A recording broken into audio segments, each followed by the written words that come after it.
Have you ever found yourself in this weird spot as a manager? You do everything you're supposed to. You're supportive, you're always there, you give great feedback, but instead of your team becoming more independent, they seem to need you more? It's a super frustrating puzzle, and it's called the dependency paradox. We're going to unpack how all those good intentions can lead to this totally backwards outcome. So this is really the story of one manager who is living this. I mean, he'd worked so hard to be a better leader, he stopped micromanaging, he wasn't getting sucked into team drama, and things were getting better. But then, he started noticing this new, kind of unsettling pattern. He couldn't quite name it, but deep down, he knew something was off. And this right here, this was the heart of his problem. It just didn't make any sense. It was completely counterintuitive. Everything he was doing to be a great supportive boss felt like it was backfiring, creating this cycle of neediness that was just draining him and stopping his team from really stepping up. To really get this, let's zoom in on one of his employees. We'll call him David. Now, David is great at his job. He's competent, he's a hard worker, no doubt about it. But after every single little thing he does, he's at his manager's desk asking, "Hey, how was that? Was that okay?" And if the manager tried to pull back and give him some room to breathe, David just got more anxious. That's exactly how the manager put it. He said every time he gave David reassurance, it was like a temporary fix. David would feel better for maybe an hour, but then he'd be right back, hungry for more approval. It was just this exhausting, endless loop. And it made him wonder, what exactly is this hunger, and what am I feeding it with? Well, in a field called transactional analysis, that food has a name. It's called a stroke. Now, we're not talking about anything physical here. A stroke is just any unit of recognition. It could be a compliment, it could be criticism, it could even just be a nod hello. See, we humans have this fundamental hunger for strokes. We need to know that other people see us. And David? David is constantly stroke hungry. And for the manager, this was a big, dawning realization. It was a total light bulb moment. The very thing he was doing, providing that constant validation, being helpful, was actually making the problem worse. He was reinforcing David's dependency, confirming David's belief that he had to look outside of himself to know if he was doing okay. And he realized not all support is good support. Okay, so this brings us to a really crucial difference. Most of us, especially managers, give out what are called conditional strokes. They're all about what someone does. Hey, you did a great job on that project. The problem is this can create an addiction to approval. But there's another kind, unconditional strokes. These are about who a person is. I really appreciate your thoughtfulness.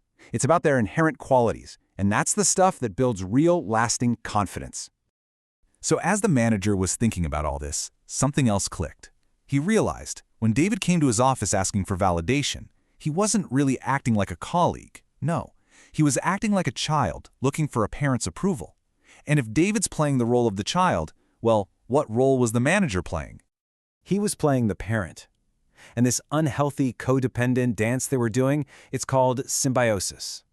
It's when two people get locked into these roles. One's the capable parent, the other is the needy child. And sure, they function together, but neither one of them is operating like a full, independent adult. I mean, you can see the whole dynamic laid out right here. The team member is anxious, they're looking outside for validation, and who steps right in? The manager, providing direction and reassurance. It's this perfect closed loop. It feels like it's working, but it's actually stopping both of them from growing. And this is where things got really uncomfortable for the manager. After he understood this whole pattern, he had this moment of just total kind of brutal self-awareness. He admitted, I think I like being needed. Suddenly, this wasn't just about what David needed anymore. It was about what he needed. See, this is the hidden economy that was going on.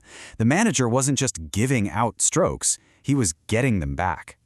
David's dependence, his constant need for approval, it made the manager feel important, useful, valuable.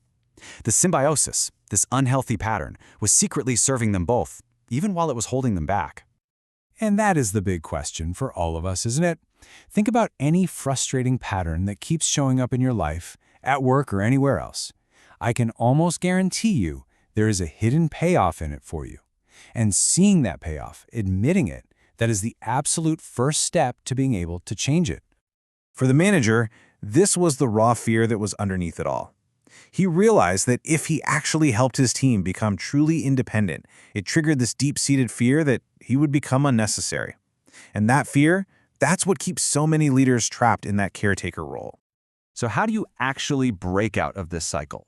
Well, it boils down to a three-part strategy. First, the manager had to change the kind of recognition he was giving, focusing on someone's capability, not just their results.